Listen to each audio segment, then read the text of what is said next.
Oh my goodness gracious. It's time once again for the Barry Funkhauser Show here on all the podcast platforms and the radio where you listen. There you are. Here I am, Barry Funkhauser, along with Joe. And Hi, Joe's there. And I'm here. I believe we're going somewhere to a faraway place to talk to another singer, songwriter, performer, artist. Her name is Sandy Bailey. And welcome to the show, Sandy. Hello, thank you for having me. Hi, Sandy. Hi. Now, where are we? Are we in Australia or New Zealand? I wish. We're in Massachusetts. I'm kind of cold right now. That's like the exact opposite of Australia or New Yeah, Zealand, Barry. yeah. Come on. I thought you had an accent when we first connected. You don't? No, I don't. I didn't say very much, did I? You sounded very Australian Well, first. thank you. Well, okay. I'll Now take you're that just as gonna a have to compliment. you're gonna have to just speak in an Australian accent the rest of the podcast now because Barry believes you're from Australia. So Well, Massachusetts isn't far away exotic destination for us Californians over here, so it's all the same. well, sure it is. Have you ever been there, Me? Barry? Yeah, well, I mean, I know Sandy's been there. She's there right now. Have you ever been there? I went there once and I was like, am I still inside when I went outside because of the humidity? I'd never been there. Oh, And I was like, yeah, that is true. I I don't don't know. know. Boston. I enjoyed my time in Massachusetts. Boston was very nice. Cape Cod is lovely. So Yeah, sadly, I'm not from the ocean. you're not from the ocean. I What, live in you're a human Western being? Mass. I don't live in Boston. I live in the country out in Western Mass, in the Oh, hills. what happens in the country out in Western I know, Mass? right? There are other parts of Massachusetts. Can you believe it? No, you lie. You lie so bad. Okay, so Yeah. where around are you? Are you like out in the Amherst I area? am in the Amherst area. Exactly, Wow, exactly. I nailed that. I didn't even. You I really was just did. guessing. I just know because there is a university there, UMass Amherst. There's UMass Amherst. There's Amherst College. There's Smith College. There's Really, not there's a many. lot more there. There's a What lot of river? What colleges. river is running through right there? The The Connecticut Connecticut River. River. The Of Connecticut River.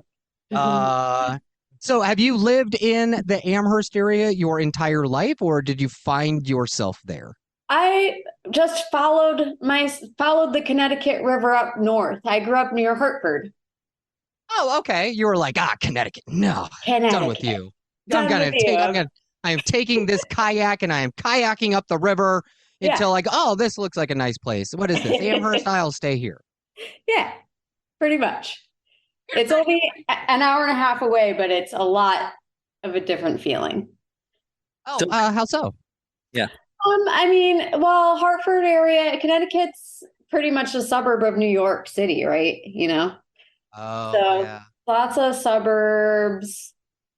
And the further north you get, so I'm pretty rural, and it's just a different energy. It's like there's a lot of community, a lot of artists, I can see a lot that. of farmland. So So did you find a community moving up there and that was what was something that helped you in your artistic endeavors? yeah, I actually moved up because I had some friends who were at the jazz school at UMass Amherst when I was in my early 20s. And then I started taking piano lessons from a friend who had just graduated and just made a lot of friends in the music community. And also had kids when I was only started having kids when I was 25. I have two kids, 25 and Oh, 27. your kids And are 25 and I 27? know I was 25. My kids are Sorry. not that old yet. Well, I am, so I just don't know. Oh no, I'm sorry. Okay, it's not old. Um, No, I'm old. We can talk my about that all night. children are in their teens now, though, 15 and 16. Oh, so you got through the terrible preteenness. Now you're into the full-on teen rebellion stage. Oh yeah, they don't want anything to do with me. Don't So worry, they're gonna come back around. They all yeah. do. They all do. So if I get this right from what you have just told us, Mhm. did you not start your musical career until your 20s? Well, okay. I mean, my musical career depends on what you mean by that. I started singing and playing music from the time I was very young. I grew up in a pretty strict Pentecostal church, Okay. um, and in a biracial family, in a biracial church, and I was only allowed to listen to gospel music. And so I sang a lot of gospel music in church to the congregation. But then I didn't really actually learn any or start even listening to music outside of that legally until I left the church and then started finding my own way. Yeah, in my early 20s is when I started really like learning rock and roll, you know. Do you feel like, but the gospel probably gave you some really good vocal chops. Oh yeah, totally. So That, I can see how that was a really good base for you that was to probably the only good thing that I got out of going to church. was the Oh gospelness, yeah. the The gospel gospel. music and the singing voice. I can Oh see yeah. that. Did you Yeah. okay, so you said you started taking piano lessons in your 20s. Did you play an instrument before that, or were you just strictly a vocalist? Well, I played piano all through growing up. I was mostly self-taught. I occasionally would take a classical lesson for a year or two with an old lady, and then I didn't like it. But I played a lot by ear and figured it out, and would also play that in church, play piano and sing. But I mean, I would consider myself, I'm better at singing than I am at the piano. I always have been, always will be. What was when you were getting piano lessons from your jazz friend, like Yeah. was it just like did your mind just explode Yeah, because you had never heard anything like that before? that's really when he's such a good teacher too. He teaches at Berkeley now. But Berkeley School of Music? yes, correct. Wow, So it was that's pretty big cool. time. And we're still friends. Like I still get to call him up and go see him and get a lesson if I want. Oh, nice. But yeah, my mind exploded because he had a whole new way of teaching. And it was also like, okay, what songs do you want to learn? So I got to like bring some Paul Simon or to the table or Bob Dylan or, you know, John Lennon or whatever I wanted to learn, Nina Simone. And we Oh, would that's a make good one. charts and just like, you know, I was still able to like use my ear, but really learn how to get into the theory of playing and how songs work. Yeah. That's cool. So, okay, so let's talk about songwriting and how songs work then, because you have an album out. Is this your first album, or I mean, how long have you been like releasing music? Well, this is my first album in a very long time. So, like we said, I had a little detour. I had some kids, and I recorded an album actually when my kids were babies, and I put it out, but didn't really do anything with it. I was just writing songs and making music with my friends. Well, it's hard And to it tour ended when up, you got toddlers, you know. yeah, and it ended up on Spotify, but this was like before Spotify was even a thing. So I think by default, like the distributors kind of put it up there. But this is my first release since then. So that was, I think, in like 2008 or something, or 2010 that it went up. And now So wait, we're here for your magnificent comeback? this is my Barry, magnificent comeback. this is a great pull, Barry. Oh, we're getting in on the ground floor. Yeah. So yeah, because my kids don't want anything to do with me anymore, I get to do music again. Well, don't worry, Barry and I want everything to do with you, so Oh, don't worry. thanks. So does that mean you get to tour again with this record? I'm gonna try to figure out how to do that. How does that how does that I've go? never toured before. I'm playing a lot around the Northeast.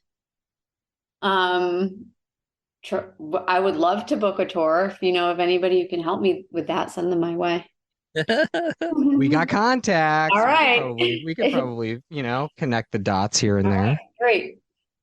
That's the plan. Ultimately, that is the plan. So wait, you're telling me you don't want to just get on your kayak and start going up and down the Connecticut River again? That would also Goals. be fun. I have a friend with a river boat, and he actually wants to record a music video on the boat because he's also a musician with a recording Do studio. it. Maybe that'll actually happen. Yeah, come on. That's a lot of Karma Chameleon vibes right there. I'll keep you posted. Please do. Yeah. So you grew up with this interesting story. Mhm. mentioned about, breaking away and having these parents. And then you started writing music. Now, how much of an influence on writing music is your upbringing? Where do the words come from? Oh man. I think that obviously like your first experiences in the 20 years of first, 18 years of life are like very impactful and that never goes away. Right. The words are the hardest part, I think, for me. I spent a lot of time writing and rewriting. Um, I like to have, I kind of like to incorporate storytelling and imagery and sort of, um, yeah, that's a tough one. This is a Oh yeah, tough no, question. it's a hard question. But yeah, I definitely roll around. I don't like to just talk about love and heartache and relationships. I have a lot more that I think about, and I like to try to convey, you know, these stories. So it's probably, I definitely draw on my upbringing, as some of my songs are directly about, kind of where I come from. I think a lot about history and my ancestry. And the title track of my record, Daughter of Abraham, is actually inspired by my family history. I moved into a house that was built in 1765. Wow. Like And the oldest place in all of America. yeah, Massachusetts is pretty old. I know. And this was just a couple years ago, and I got inspired because there's a lot of houses that were part of the Underground Railroad around here. Oh yeah. Yeah. And people are walking from the south up to Canada along this river. And it's kind of just like this haunting and inspiring stories of my history. Because as being a biracial woman, I'm white passing, my father's black. And just thinking about the people that have passed through here just made me want to connect. And it took me a while, but I wrote this song about a slave walking north, and I kind of incorporated this anthemic chorus. That's I'm surely comes from my gospel background. Yeah, I hear that a lot. I love layering vocal harmonies and singing with other people. And I got my kids to sing in like this choir section on the song. So Oh wait, they don't want to have anything to do with they you. don't, but I had to pull Did you their tell them it leg was for something else? You're like, this is for Pokemon. Please Yeah. just sing this part. If you sing this, you'll be on the next EA Madden football game. Yes. I gotta write this stuff down. I do have to. I did take some convincing, but they did. They agreed for me. So I love the fact that you are writing songs about history, your history, the history of people coming up through the Underground Railroad, because it's important that we don't forget those lessons that we've learned. Yeah. And speaking of that, if we're going to get into politics a little bit and history, the Supreme Court just outlawed affirmative action. If you didn't see that, so that's a big deal that's happening right now. Yep. We could use some songs about that kind of struggle too. Just saying, if you need some ideas. Yeah, thank you. Thank you. That could be next. Those are the things that do inspire me, because I do think I am kind of, I'm not completely unique, but I am. Everybody's completely unique. You're completely unique. As a white passing biracial person, I think I have kind of a unique perspective, because things can get so polarized, right? Yeah. And, I am a white person in this world, but I also have Black family members and Black heritage, and I've witnessed firsthand, the effects of racism and the effects of generational oppression.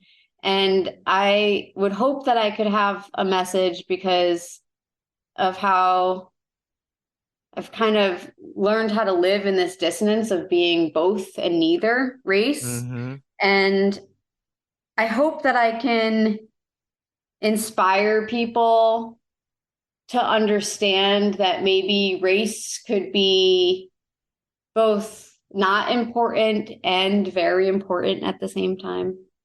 And like just how to understand each other and appreciate that we have our unique differences and struggles. And it's important to remember that this history of oppression really is not very far off. It's just it's not over. We're still in it. Yeah, we're still in it. And we still need to know that. I love the fact that you're inspiring people to dig deeper. Because your songs are thinkers. And so it's like people might hear the song and say like, well, what is she really talking about? And then they get into the wiki rabbit holes and stuff. And I love that. Love when people learn information. Facts. Yeah. I hope so.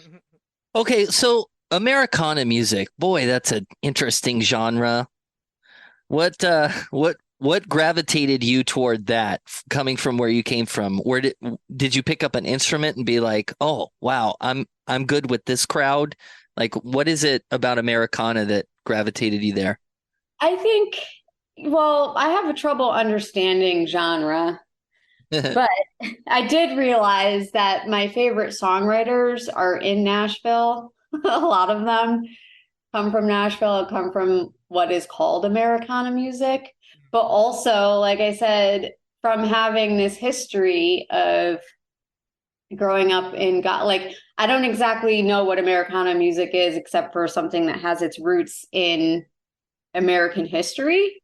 And so growing up with, singing black gospel music and also singing 4-part harmonies with my family, like bluegrass gospel.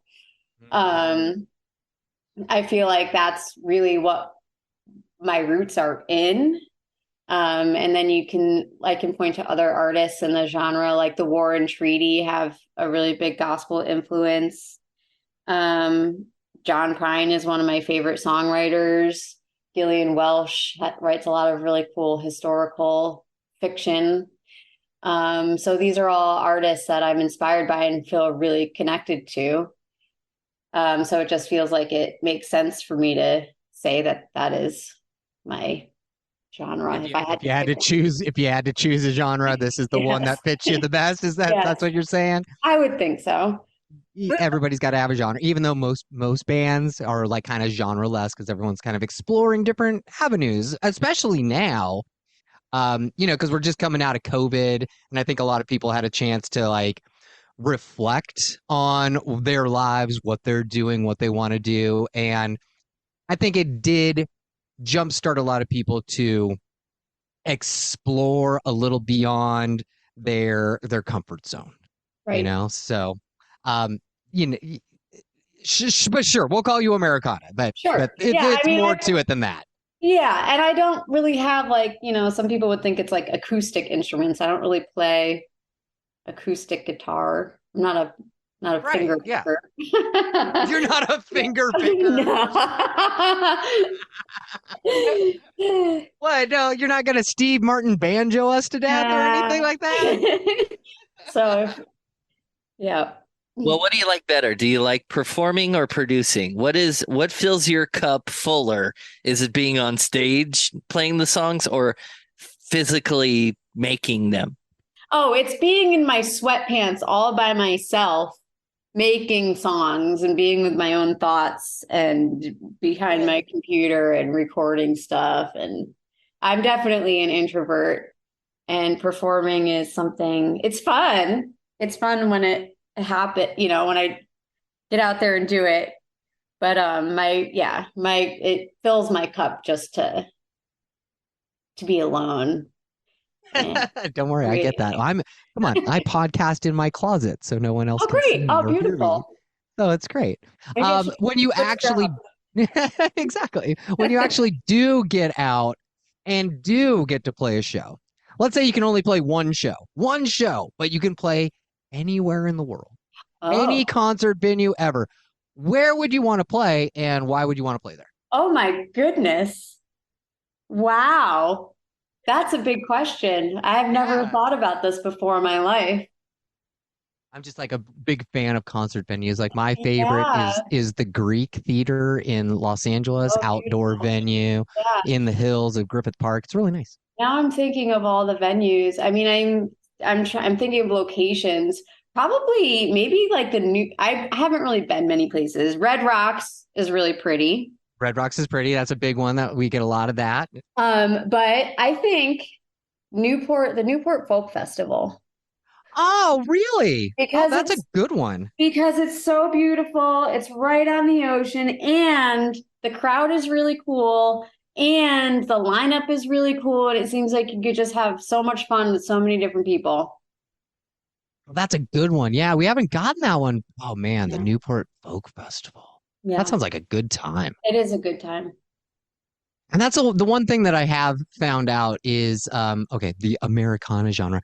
The fans are typically really nice in Americana.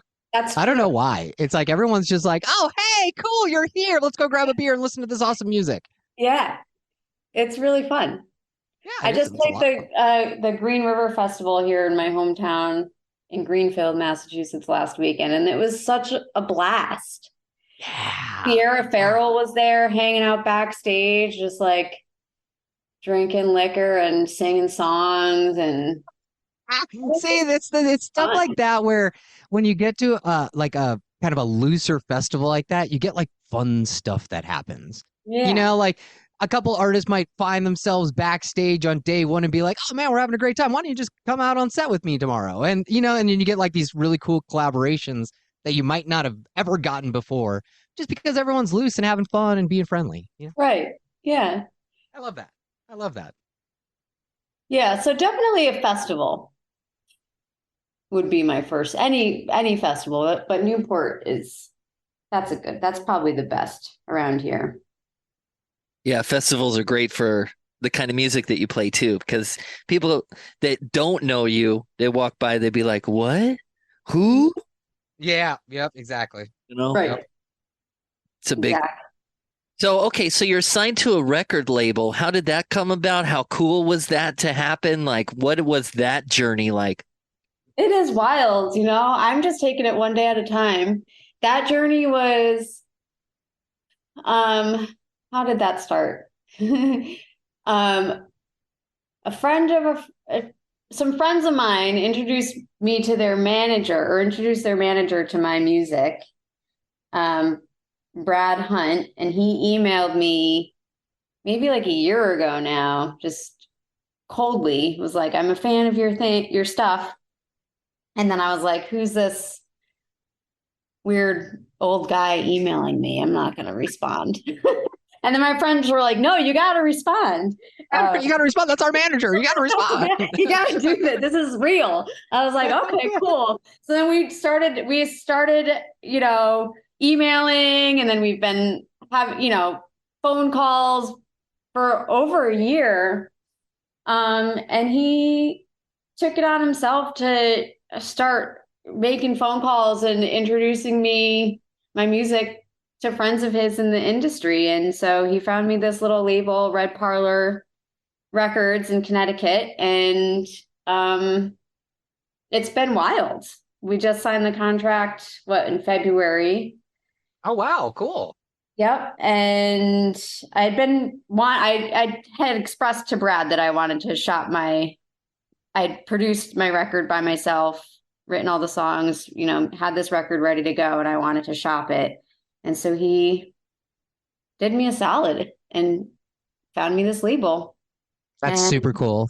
Yeah. We just released the first single in June, and it's all kind of, I'm just taking it one day. I feel like I'm learning a lot, you know, about how the whole industry works. Yeah. And it's different, you know, it's a little different than it was. So things are changing. Totally. And I just like to, you know, have attached zero expectations to anything and just go along for the journey. Yeah, no, hey, that sounds like a good time. Yeah. You're doing all the things right. Yeah. Talking to you guys. This is fun. Oh, well, thank you. That's nice of you to say. Yeah. Yeah. Okay, so let's talk about merch. I mean, you're just starting to do a tour. You're going to be playing just after the 4th of July around Connecticut and Massachusetts. And do you have a merch table? Is that going down? I have a merch table. Yes. Ooh, what do you sell? I You, sell, well, the first merch that I ever got was last year because I played this big um, state fair. Well, it's like a New England regional fair. And I had to have some merch to sell. And so I um, stole the idea. Well, I'm on the radio, so I can't swear, but there's this picture of We'll bleep it out. Go for it. Keith Keith Richards wearing a shirt, a black shirt with white letters that says "Who the F is Mick Jagger?"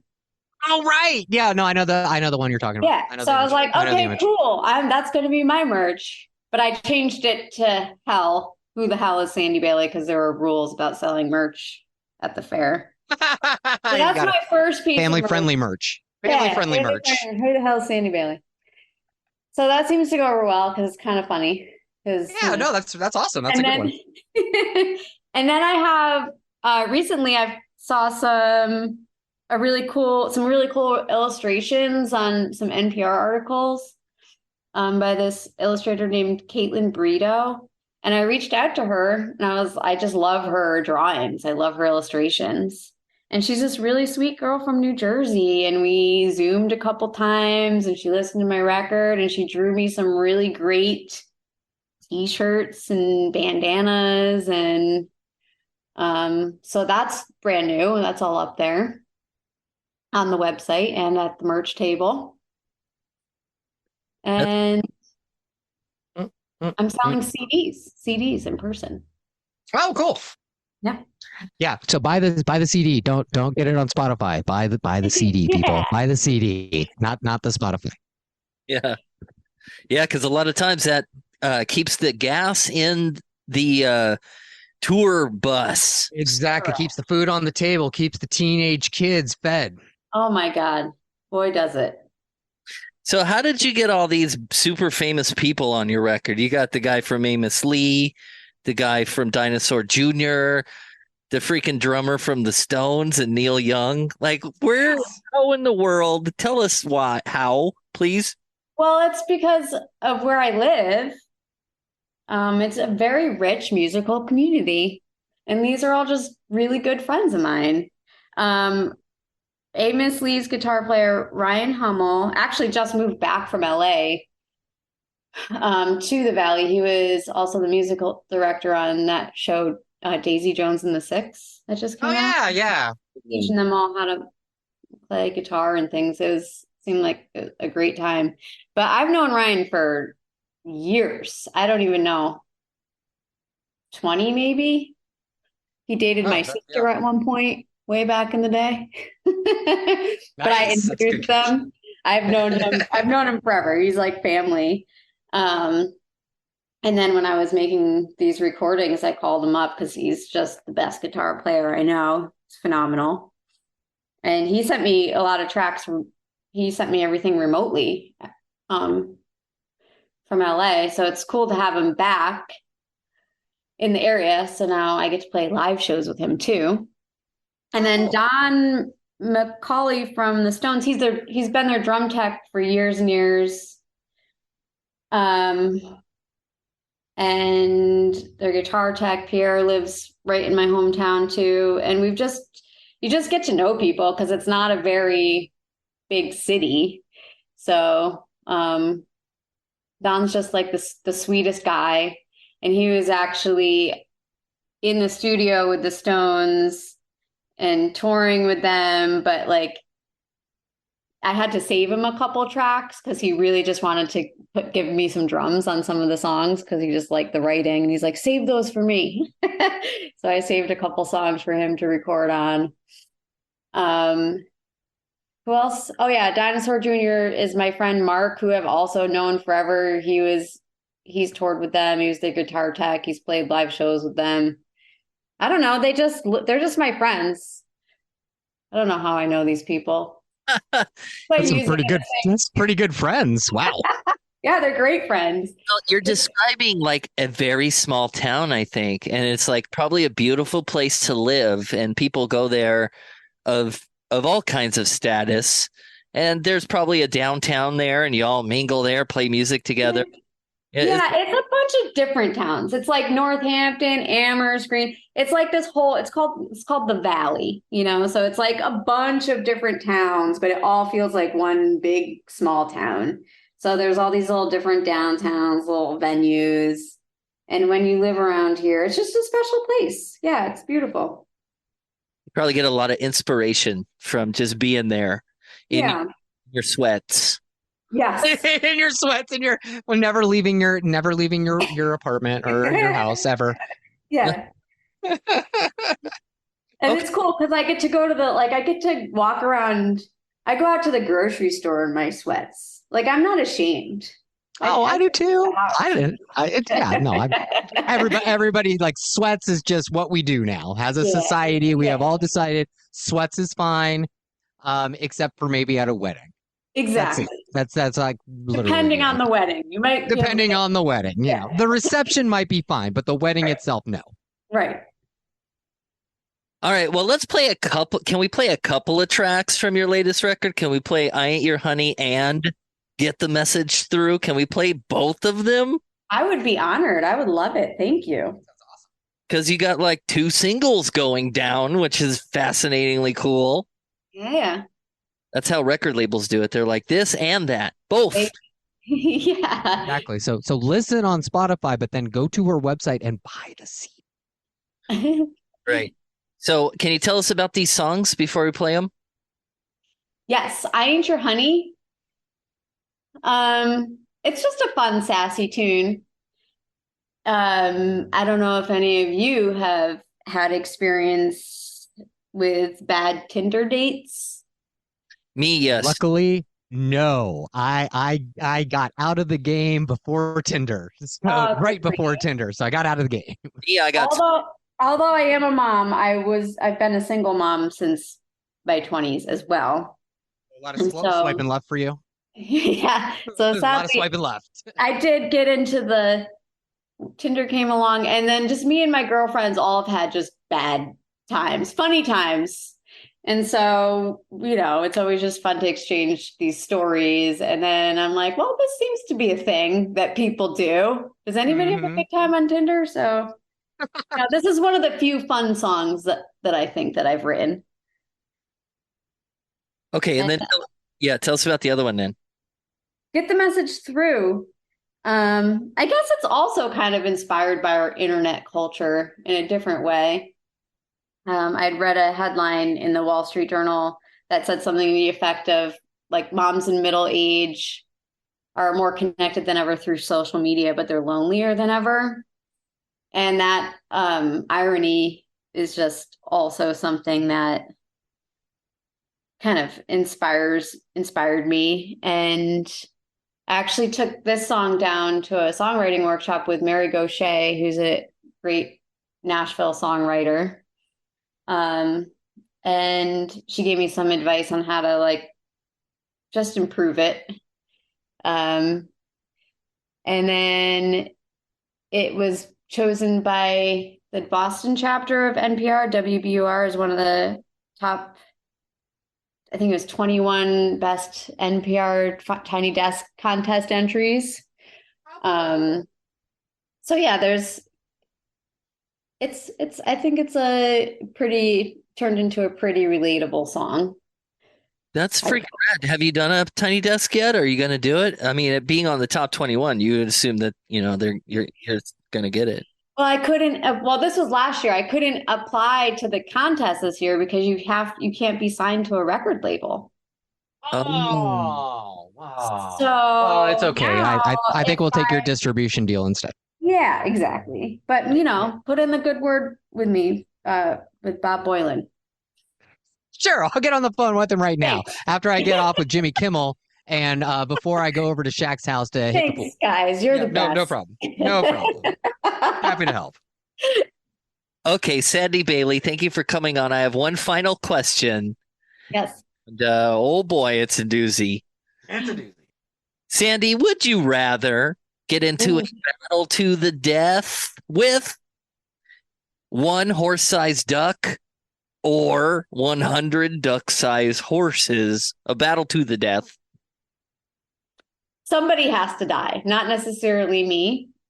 Right. I guess. Well, yeah, we're hoping it's not you. You got two teenage kids. Or just a battle, right? Right. 100 duck-sized horses? Yep. 100 duck-sized horses. That's right. You're going to pick that one? Yeah. Okay. Because, do I have to say why? Yeah. Sure.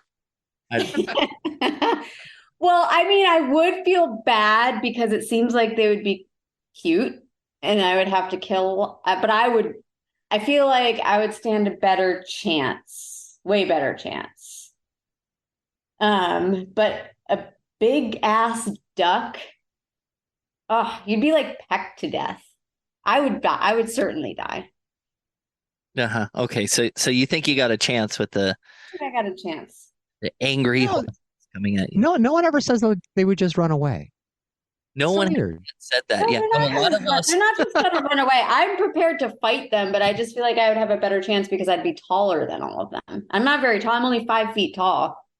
So I think my height would be a good advantage. Yeah, you're not going for the giant duck because you're 5 feet tall. So I get that. Yeah. Yeah, no, a lot of people say they'd serenade the, either or, and then, live into age. Oh no, I'd fight. I'm not falling out. I'd fight. I'd fight, and I'd feel bad. So you want to get in the ring? Let's go right now. Oh yeah. Those horses would be cute, and I would feel real bad about having to do it, but I'd fight them.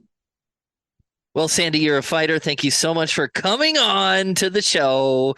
And I'd love to have you back when big things happen for you because you're just getting started. Hey, thanks so much for having me, you guys. It's been so fun.